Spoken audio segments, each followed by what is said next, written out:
Hello and welcome back to Polytoots. In today's lesson we're going to be creating this water shader which has some pretty cool features packed into it, like proper sorted refraction thanks to a user called Sai over on the Amplify Discord. And we've got Caustics, depth, edge detection, wave height, there's animated displacement and normal maps, and there's even more stuff that we'll cover as we go on. I am using the universal render pipeline for this, and even though most of the shader portion can be done in Shader Graph, I will be using the Amplify editor because I need to make use of a texture packing tool that comes free with Amplify. We'll talk more about that later. The main thing that's missing from Shader Graph that we'll be using is the tessellation. As usual, all source files are available for free over on my Patreon. I thank all of you who are silently following, and I super duper thank those of you who are supporting the channel. It's amazing, thank you. The first thing I want to address is the animated displacement and normal maps. This is using a 3D texture, which is kind of like a flipbook texture, but as the name implies, it has access to that third dimension. It's more commonly used for volumetric stuff, but it has a nice like automatic blending between frames that you just don't get with flipbook textures by default. We're looking at the same number of frames here, but the example on the left is your standard flipbook texture, and the one on the right is a 3D texture. It's worth pointing out that the flipbook version on the left is actually running at a slightly higher speed than the other one, but you can still clearly see the frame swapping, you know, as opposed to the other one, which is nice and smooth. So this is a frame animation, and we'll cover how to use an Amplify tool to create this 3D texture in a bit, but first I'll show you how I got the frames in the first place, and it's all just an ocean modifier in Blender. I will be providing the .blend file if anyone wants to have a look, but I will also just quickly cover the important steps for anyone who's interested. If you're not interested, then, you know, feel free to bounce to the next bit. Here we are in Blender. Obviously we need to use the ocean modifier, and we get that by just slapping it on a standard plane. The ocean by default comes in at 50 meters squared, regardless of your starting plane's size, which is worth remembering for later. There's a few properties, but nothing overwhelming. I think, like, you know, you can control the level of detail via the resolution. Then, you know, get scale, which is, you know, the scale of the waves, which is essentially the strength, even the direction of them, the peakiness of them, and of course there's the time, which is very important because we're planning on, you know, cranking out an animation. So here's the one that I ended up with in the tutorial, and the trick is to just use two ocean modifiers. This is because we need to create a loop, so the second modifier is set to displace the geometry of the first, and we just make sure that it starts from when the first modifier ends. After a few experiments, I ended up with about 32 frames over a 3-second duration, meaning I'm cramming about 3 seconds worth of this ocean moving into about 30 frames, which, you know, at about 30 frames per second, that would actually be 1 second, but we can control the speed of this later in Unity, so the only time that we're concerned with now is the ocean modifier's time. So I found that a rate of about 10 frames per ocean modifier time, like 1 second of that, worked out quite well. But feel free to experiment for yourself, just don't try to cram too much time into too few frames, otherwise the blending can get pretty nasty, as you can see here. It's also worth mentioning that my ocean bake frames are actually set to 33, not 32. This is because the last frame will always be the same as the first when it comes to a looping animation, and so, you know, there's absolutely no need to render it. We're not actually going to be baking these modifiers, by the way, but we do need to set this up here regardless, just so it knows where we plan on ending the simulation. So to get this all working, we need to animate the time and scale values of both modifiers. For the time, where the first modifier starts at 0 and goes to 3, the other modifier will start from 3 and end by the same amount of time as the first modifier increased by, so, you know, that's +3 in this example. So if your first modifier went from 0 to 5, then your second would go from 5 to 10, you know, I hope that makes sense. Similar-ish deal for the scale, but it's more about like opposing numbers here, because this is basically the strength of the modifier. So we need one to be the max strength that we want, while the other has none. And then end on the opposite. So where one starts at, say, 3, it will end on 0, and the other will start on 0 and end at 3. Once we have our loop, we need to get the camera ready, and it's also worth pointing out that I'm repeating my ocean on the X and Y by 2. This is because I want to make 100% sure that I don't have any seams in my textures, so I have 4 of these ocean planes now, each at 50 meters squared, which all tile, and then my camera, which is set to orthographic, so, you know, like no perspective, rendering a 50 meter squared area right in the middle of these 4 planes and pointing straight down. This will give us a perfectly seamless and tileable result. So we have our loop and our camera set up. Now we need to get our normal and displacement maps out of this. So we'll start with the normal, as that's the easiest, because Blender actually comes with this normal map mat cap, which blew my tiny mind when I found out like this is such a nice thing to have for pumping out quick normals. To get the proper colors of a normal map in the viewport, we do need to make sure we're using the sRGB as the display device. This might be a bit confusing for those of you who are familiar with the idea of normal maps being non-color or linear textures, but this is still true. It's just we need the sRGB display device in order to see it correctly in the viewport, because we're going to be rendering it from the viewport. You also need to pay special attention to the camera's render size. I've set mine to 256, as this is the max that I want my textures to be. Remember that we're pumping out like a 32 frame animation here, so you've got to make do with low resolution textures, unfortunately. This is also the section where you specify the output directory, the file name, and the format. For the normal maps, we will go with a PNG and RGB at 16 bits. Then you just come up to View and render the viewport animation, so long as you are looking through the camera, that is. And it will spew out all 32 frames into the, the place that you've specified. Similar routine for the displacement, but this time we need to swap to material mode. And we will use a material that will give us a black and white ramp, where the blackest is the bottom and the whitest is the toppest. Toppest isn't wood, at the top, you know what I mean. Anyway, I'm just using a texture coordinate node and I'm splitting the Z generated vector. Seems to work well enough. I'm quite new to Blender, so maybe there's another way to do this. We need to not be using the sRGB display device anymore though, as we're not interested in seeing any color information in our viewport. So go back to that and change it to none. Don't forget to change the output file name for this, otherwise that might get a bit confusing if you've called your other ones normal maps and then you just bake out another set of normal maps that aren't normal maps. So, file name, quite important. And we're going to change the file format to OpenEXR, and now we have access to RGBA float, which is like 4 billion colors or something. Pretty important for displacement accuracy. We definitely don't need this level of accuracy for our purposes, but if I don't do this, then people in the comments are going to be angry, and I may even be a little angry with myself, to be fair. So yeah, same deal, just render it out and dump all of these frames into Unity. So now that we're back into Unity with all of our animated frames, I'm going to make use of Amplify's texture array creator, which aside from creating regular arrays, has an option to pack into 3D textures, which is what we want. I should mention here that if you don't have Amplify installed, then you won't have this tool. I did have a hunt around for alternatives, but there's so much terminology confusion in regards to like what is and what is not a 3D texture that I wasn't able to find anything. Moving on though, it's a pretty simple tool to use. We just select all of the textures we want to pack, bung them over into the tool, specify the resolution you want, bearing in mind we rendered ours at 256, so that's, you don't want to force it into a 512 because that's just going to upscale it. So 256 for the normals is fine, but for the displacement I think I brought this down to 64. You don't need a lot of high-res detail in the displacement for this. Obviously make sure you enable the 3D texture checkbox, and then the only two things left to worry about are formats and output directory plus the file name, so 3 things I guess. Then when you're done, just hit the button at the top and it will pump out your 3D texture. You don't need to keep the original frames if you're trying to save space, but you will need to keep them if you plan on making changes to size and resolution later, or if you just happen to lose it, then you need to remake it. It's worth keeping the originals. So do this for the displacement and normals, making sure you specify different file names before building the texture, because I think it will just overwrite without asking, so something to watch out for. And for the texture formats, it's generally pretty safe to keep it as ARGB32, but I did some experiments with the normal map, and with a 256 texture size for each frame, I ended up using RGBA 444, 4 fours. I'm not a bit depth wizard or anything, but the normal map worked fine, and the file size was like half of everything else, which is worth mentioning actually. You do need to be careful about your original texture size and the number of frames that you're using.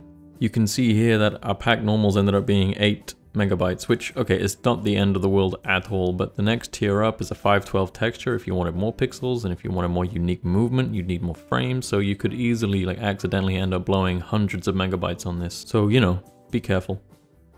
Finally, we can move on to the shader portion of this video, and I'll be running through the creation of this in a segment by segment style rather than recreating it step by step. So So to begin with, I'll just be disconnecting everything except the smoothness, and then I'll apply this change. And if we come over to look at the material, you'll see that, you know, we only have our smoothness here, which is expected because it's the only thing hooked in, but there's also controls here for tessellation, and these are here because it's enabled in the shader, so, you know, we get them automatically in the material. Along with some other settings that are pretty important for this video, like making sure that we're using transparency and enabling two-sided, so, you know, we can go underwater and look up. And lastly, making sure that Z-Write mode is enabled. And the main reason that I have to enable Z-Write mode is because I'm using two-sided, so if you don't need to use two-sided, then you probably don't need to enable Z-Write mode, unless you've got like some massive waves going on, in which case it usually helps out there. Since we're fresh off the boat in regards to 3D textures, that's where we'll start by putting the shader back together again. Remember that we're using 3D textures for both our displacement and our normals. We can use a regular texture sample node for this though. Just make sure that you lock the autocast to texture 3D. That way the property for this in the material will only accept 3D textures. And of course make sure that the one containing your normal map has the unpack normal map option, otherwise Unity won't recognize it as a normal map. The trick to these 3D textures as an animation lies within the UVs, which is what this little get node is all about. But before we move on to the UVs, I'm going to simplify this part here and essentially remove the side fix so I can show you why it's important later. Okay, so the UVs for these 3D textures, that's all of this over here. And I'm starting with the world position node because, like a lot of my water tutorials, I'm using world space mapping, meaning I'm just projecting UVs from the top rather than using the object's UVs. It helps a lot with, you know, tiling across meshes that don't tile and things like that. But you see here, I'm just creating an example of how you would do this for regular textures. The main difference to keep in mind is ordinarily you can append XY or UV before you multiply in your tiling vector, whereas with the 3D texture UVs, we're appending after the tiling, which is why we need to split the X and the Y, or the U and the V, separately before it gets appended together. And the reason we're doing that is because we also need to make use of the Z or W channel to scroll through our frames in the array. I apologize if this is confusing, it's just that XYZ is what we're looking at on screen, but in UV terms it's UVW. World space mapping is a good thing to get into for water in general, like I was saying before about how it kind of just avoids a whole bunch of seam and tiling issues. But the main reason I'm using it in this scene is because I have the sides of water which need to offset by the same degree as the top, but we'll talk more about that in a bit when we actually do the offsetting stuff. So let's move on and hook the normal map back into the shader. You can see weird streaks of lighting moving across the sides, and this is because we're using world space mapping, so our normals and later on with our displacement are being projected from the top only. This is why I had that little side fix group over here, which is using the Y world normal as a mask for the normal map strength. Meaning if an area is white, which would be anything with like a Y facing normal, it can be controlled with our slider. And if it's black, then it has no input, it will be 0. So pretty simple fix, which is always good. So it's the same deal with the displacement, since that's using the same UVs we've made. You can ignore this other register node here, we use that as a mask for color later on. And also this section here that's not connected is a cheeky little wave smoother, which I'll cover later as well. The only important thing happening here is we have our black and white animated displacement and we're multiplying it with a vector 3, but we've zeroed out the X and Z values, so it's only multiplying on the Y value, which is up. And that's it, really simple stuff. The remap node is only here because I wanted a 0 to 1 slider on my material. It's not required at all. So if we hook this back in, it will do as you expect really. It will take the white values of our texture and displace the mesh upwards using this information. And the reason that the sides of the mesh are also conforming to the same offset is again because of the fact that we're using that top-down UV projection. If you were to use the object's UVs, which I can show you here by using a vertex texture coordinate node, or maybe even a regular texture coordinate node would work, and just save this out, you can see that the mesh splits at the edges, and it's because we're using the mesh's own UVs, which means it's going to offset in different places. So I'll just undo that nastiness and get things back to the way they were.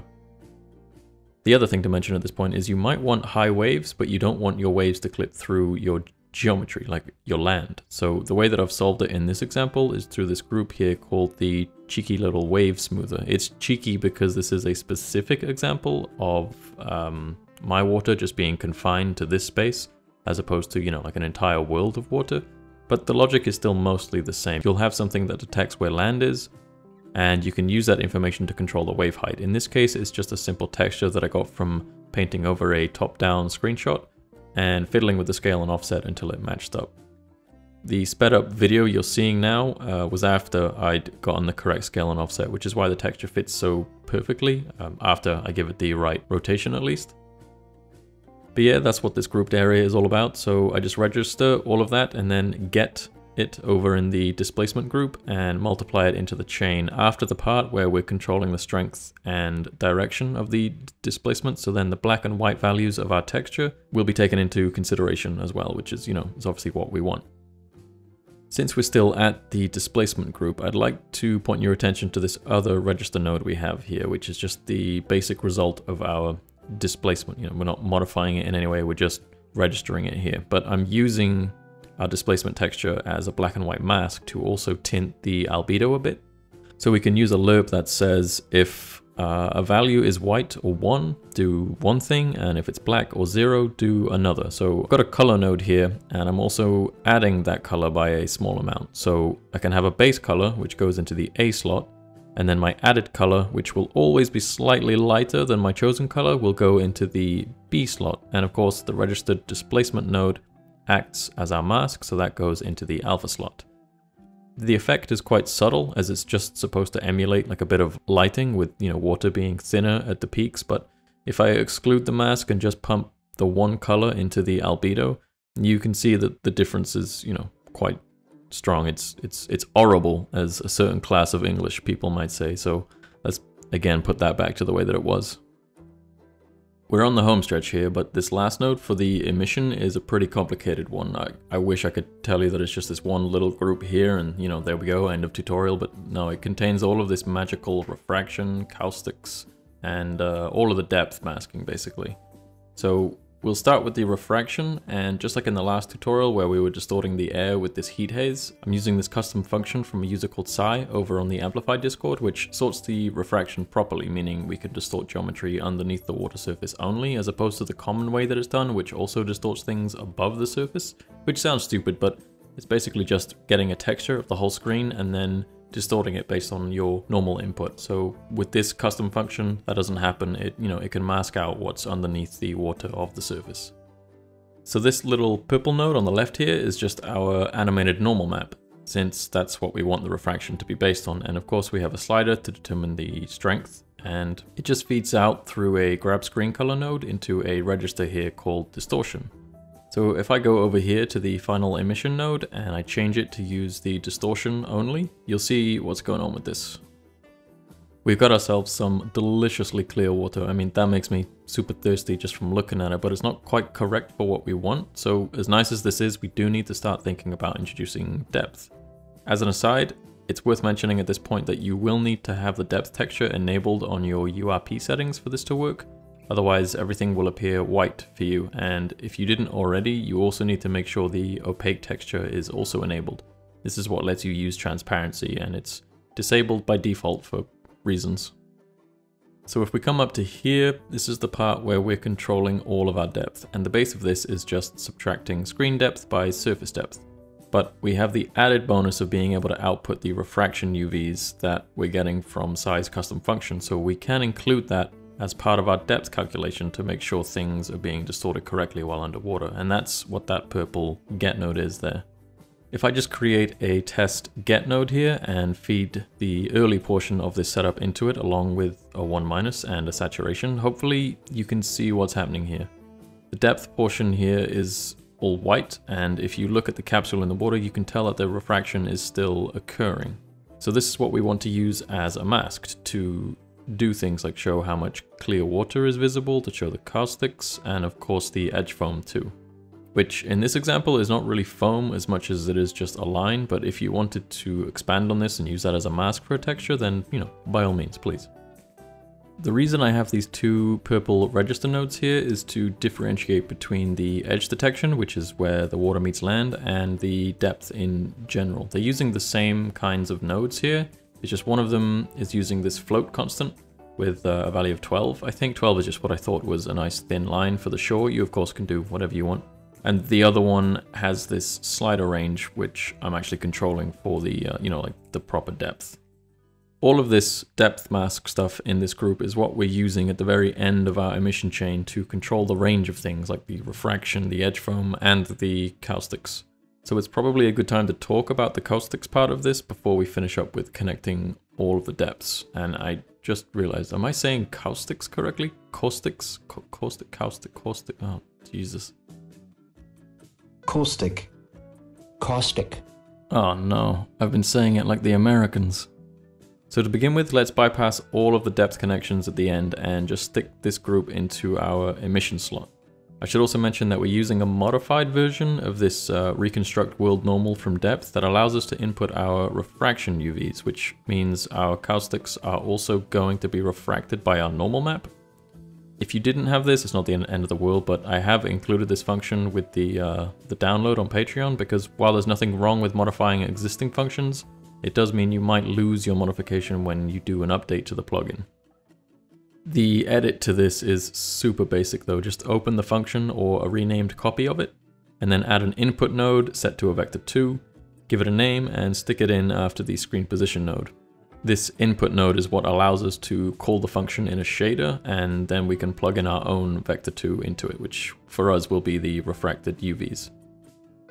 I'll also mention now that I am using the Voronoi node here, which is not the most efficient way I could have done the caustics. I do recommend either panning noises or even a small flipbook for this.